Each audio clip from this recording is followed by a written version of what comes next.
Análise de Chelsea versus Newcastle, 2-0 pro Newcastle, um gol contra de Disasi e um gol de Alexander Isak. Era um jogo pela Carabao Cup, a rodada 4. A gente foi eliminado, inclusive não tem mais Carabao Cup, agora a gente vai seguir em frente. Eu vou também abordar a questão se isso foi bom ou ruim, porque nem sempre uma eliminação numa Copa dessas é algo negativo, né? É porque a gente tem outras competições em mente, ok? Então a gente vai entrar nesse ponto durante o vídeo. Vou falar sobre alguns jogadores também que estiveram em campo e que talvez não jogaram tão bem. Muitas críticas em cima de João Félix, muitas críticas em cima de Enzo Fernandes, e eu vou tentar abordar um pouquinho durante esse vídeo se faz algum sentido essas críticas que eu vi no jogo de hoje. Enfim, cara, o Chelsea foi pra campo com 4-2-3-1 e o Newcastle foi pra campo com 4-3-3. Basicamente foi isso.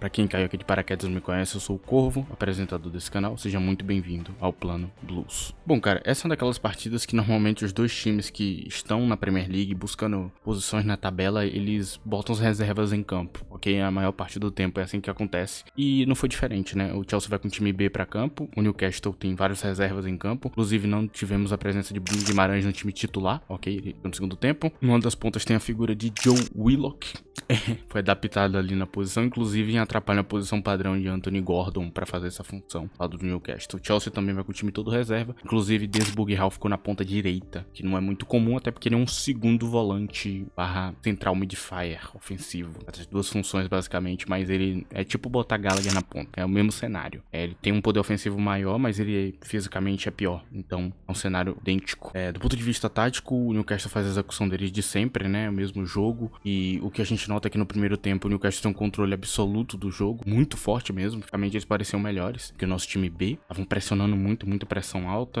um jogo rápido. Nosso time estava sendo cada vez mais empurrado para trás em campo, sem conseguir reagir, e aí que nasce os gols, nos erros que a gente teve ali durante o primeiro tempo. No segundo tempo a gente tem o controle da posse da bola e uma demonstração do Newcastle, foda-se que a gente tem a posse da bola, porque eles se defenderam muito bem. Basicamente o design que eu vi em campo do Newcastle no segundo tempo é um design de 4-5-1, né? Isaac tendo esse 1 e os dois pontas se juntando ao meio de campo para marcar. E aí justifica porque que Gordon tava com o pé trocado, porque ele atua quase como mais um lateral no meio de campo, né? Um ala bem difícil. E a gente vê também que rola aquele movimento, né, de Hall ele ir pra dentro e o tal do Craft pra dentro do campo do Newcastle e virar quase que um zagueiro. Então você nota que os pontas tomaram quase que a posição do ala pra fazer essa marcação. Funciona bem e eles destroem a construção do nosso jogo. No primeiro tempo eles fazem uma pressão que não deixa o Chelsea fazer boas jogadas e criar algo realmente agressivo. No segundo tempo eles começam a bater mais no meio de campo e quebrar nossa construção um por um. Todo o movimento que a gente faz, tinha dois marcando, um cara, tem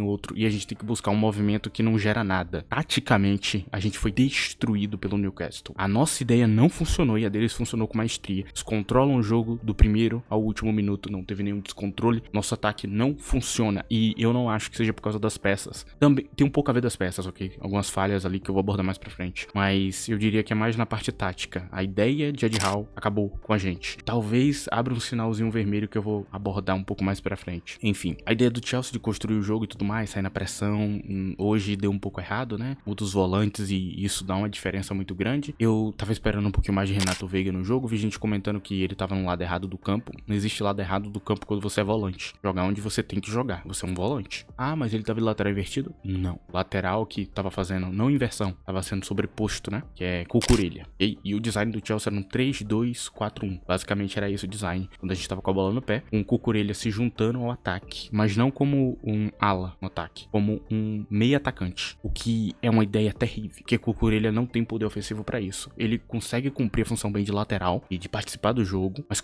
sem nenhum brilho, sem nenhuma graça. Eu não gosto dessa formação, eu acho ela fraca e eu acho que é um péssimo uso de algumas peças que nem Cucurella. Se você tem um problema quando você fica botando Enzo Fernandes pra subir pro ataque, com Cucurella esse problema triplica. Ele era -1. E não só ele era -1, como o ponta, Fernandes Hall, também era -1. Qualquer bola que você rolasse pra Desburg Hall não virava nada. Então, cara, os problemas ofensivos do Chelsea não foram João Félix e Christopher Nkunku, como a galera tá pintando. E aqui começa a rolar um problema. E que problema é esse? Quando você não sabe como o jogo funciona, não sabe fazer análise, vai chegar a conclusões estúpidas da coisa. Porque claramente você via que o ataque tava faltando peças. E não tem a ver com 9, e não tem a ver com meio atacante. Dos pés de João Félix é onde saem as maiores oportunidades do jogo, onde ele cria as melhores jogadas e ele tava arriscando num espaço que ele não tinha. Então não dá pra reclamar dele. O jogo de João Félix não foi ruim, como a galera tá falando. Não foi, de jeito nenhum. O jogo não foi foi ruim. Então, da parte tática foi isso. O plano do Chelsea deu errado, a escolha de peças talvez seja parte que tenha matado o ataque e a defesa não funcionou de jeito nenhum.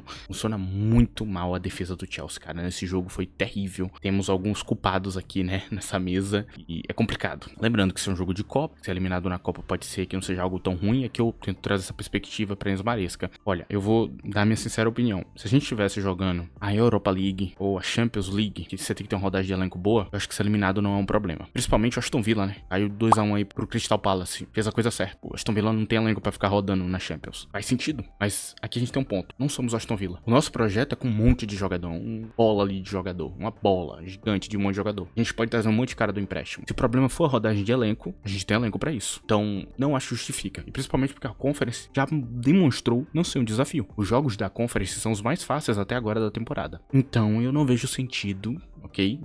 Nesse ponto, tanto sentido. E piora quando eu penso muito na perspectiva de que ganhar um título que nem esse é muito bom pros jogadores. Pra confiança e tudo mais, pra criar um elenco ali junto. Talvez você saia sem a Carabao Cup, sem a FA Cup, sem a Premier League, sem a vaga de Champions e sem a Conference. Pode esse cenário acontecer. Esse rodou o elenco. Eu acho que se a gente estivesse sofrendo com lesão, eu entenderia melhor essa ideia, ok? Mas por enquanto eu realmente não entendo. Enfim, basicamente é isso. O Newcastle fez a coisa certa, né? Ele tem que tentar ganhar, cara. O Newcastle precisa ganhar alguma coisa em algum momento. Não dá pra ficar só nesse papo de, tá dando certo, mas você nunca ganha nada. O Newcastle não quer ser o Arsenal, né? Talvez eles queiram. Eu acho que ninguém quer ser o Arsenal nesse sentido. Enfim, mas tá dando certo. Relaxa. Próximo ano, próxima temporada, a gente vai ganhar. Confia. Cara, e aqui eu vou trazer a perspectiva de quem jogou bem e quem jogou mal. E eu vou começar pelo Chelsea, ok? Vamos lá. Quem jogou bem no Chelsea? Mudryk, acho que foi o melhor jogador da partida. É estranho falar isso, mas ele jogou bem. Ele criou várias jogadas boas ali. Ele tava sendo bastante desafiante, né? Os caras, basicamente foi isso. João Félix arriscou bastante, fez o jogo acontecer. Eu gostei da partida dele, ok? E aí você pode citar que ele perdeu um gol. Verdade, é fato. Eu nunca vendi a ideia de que ele seria letal na cara do gol. Não sei quem que inventou isso aí, tá ligado? Nunca vendi essa ideia. Na verdade, se você prestar atenção na minha análise, pra quem prestou, eu falei que ele tinha uma finalização ruim pra um atacante.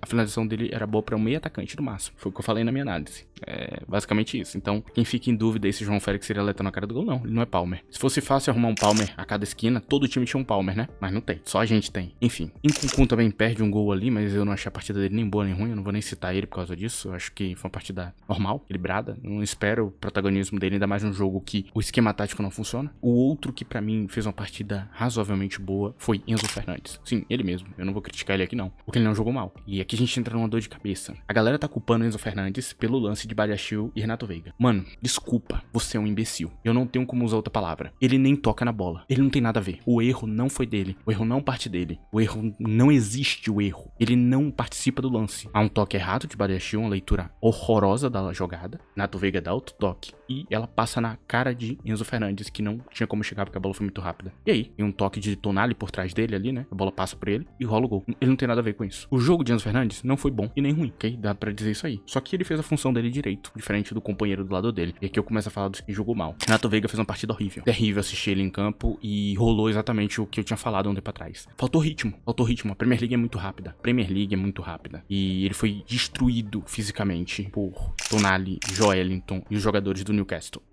Pesou bastante, ok? E o erro aqui é do treinador, porque essa dupla poderia ser muito bem Caçadei e Enzo Fernandes. Com o Caçadei se juntando no ataque. Precisava ser Cucurella, tá vendo? Cucurella podia ser um lateral invertido. E aí vai ficar a dúvida pra cada um se foi certa a escolha de Renato Veiga. Eu já falei, pra mim Renato Veiga tem que dar um passo atrás em campo e não à frente. Termino por aqui. Enfim, pra mim o pior jogador dessa partida, eu vou falar logo dele, Dizazi. Ele fez um gol contra, ele perdeu todos os duelos. Ele ficou segurando o Joelinton pra, sei lá, eu não sei se ele tava tentando tomar um cartão amarelo ou vermelho, eu não entendi. Não sei se ele tava querendo fazer pênalti. Eu acho que ele tava tentando estragar a partida. Eu não tenho mais como descrever ou falar pra vocês o quanto eu odeio esse jogador, cara. Ele estragou já um monte de partida, ele só joga mal todos os jogos e ele simplesmente deu errado desde que ele chegou aqui. Eu não sei por que convoca ele pra campo mais. Todo jogo ele vai, entra, faz merda, vai, entra, faz merda e ele continua entrando em campo. Aí eu já não sei quem é o culpado, se é o treinador ou ele. Porque talvez num jogo desse, mesmo que a gente queira poupar os jogadores pra semana, não era pra ele ter esse cara. Ainda mais na lateral, né? A terceira posição ali, muito complicado. Terrível a partida dele, cara. Não quero nem lembrar que eu vi em campo hoje. Terrível. Talvez, eu dou até uma perspectiva aqui diferente pra vocês. Talvez hoje fosse um cenário de colocar Cucurella na zaga, Bentil como esse lateral que vai se juntar ao ataque. Faria mais sentido Bentil nessa posição. Tinha opções, ok? Foi uma escolha ruim. Badiashile também eu não vou falar nada. Horrível. horrível, horrível. Meu Deus do céu, cara. Eu não sei, velho. A cada passe que ele dá, eu tenho medo, velho. É bizarro. Eu nunca sei se ele vai tomar uma decisão minimamente aceitável. É triste, ok? Kiernan Vogelhauer, que já falei. Muito ruim a partida dele. E o goleiro, Filip Jorgensen, que não joga bem nem mal, não produz nada. Eu não sei o que esperar dele. Eu acho que isso, inclusive, é culpa de não ser titular. Ele não joga com regularidade, logo ele não consegue ter constância nas atuações. E aí ele é esse cara oscilando. Eu acho que é muito disso, ok? Eu nem vou culpar ele, porque é muito ruim você ficar indo do banco, aí 2 jogos sem jogar, daqui a pouco volta e joga, como rola com o Nkunku e João Félix. Enfim, pra finalizar esse vídeo aqui, eu dei as perspectivas que a gente tem, né? É bom ser eliminado agora, porque a gente evita lesão na Copa e tudo mais, mas se no fim da temporada a gente não ganhar nada, vocês vão lembrar disso aqui. Porque dava pra ganhar do Newcastle, a gente já tinha ganhado antes. E a gente vai pra um jogo sem vontade. Tudo bem, é escolha de cada um. Se a gente ganhar a Conference, aí ganha uma vaga ali, consegue ficar na 3ª posição, aí eu posso estar errado agora nesse momento falando isso aqui. E valeu a pena sacrificar a Carabao Cup, mas eu particularmente não gosto disso. Eu me junto aí na opinião de algumas pessoas, e tem a mesma, que não vale a pena sacrificar a Copa, principalmente para um treinador que tá começando um trabalho. Eu acho que é importante se ganhar. Vale muito a pena ganhar, inclusive, ok? Ele ganha uma moral muito grande com a torcida. E eu já vi que esse trabalho dele não vai ser um negócio que vai engatar tão grande, a gente não tá na Champions nem nada, então tenta ganhar, tá ligado? Tenta. Pode ser que seja um título que lá na frente seja algo considerado ali na hora que você for cair do cargo, né? O pessoal, não, ganhou a Carabao Cup, já mostrou que pode ganhar alguma coisa, bora continuar com ele. Escolha de cada um. Enfim, cara, pro vídeo de hoje é isso. Não tem crise nenhuma, ok? A gente tá bem. O que a gente nota é que tem como fazer o Chelsea sangrar, ok? Pra quem tava achando que a gente era imbatível, tem como fazer esse time sangrar muito. E hoje Eddie Howe mostrou, né? Não demorou muito tempo, não. Perdeu já no próximo jogo, ele já montou uma estratégia incrível em cima da gente. Enfim, cara, pro vídeo de hoje é isso. Espero que você tenha gostado disso aqui. Se você gostou, não esqueça de sempre, deixa o like, mas ainda compartilha esse vídeo com um amigo seu. Enfim, é isso. Muito obrigado a todos que me escutaram. Tchau.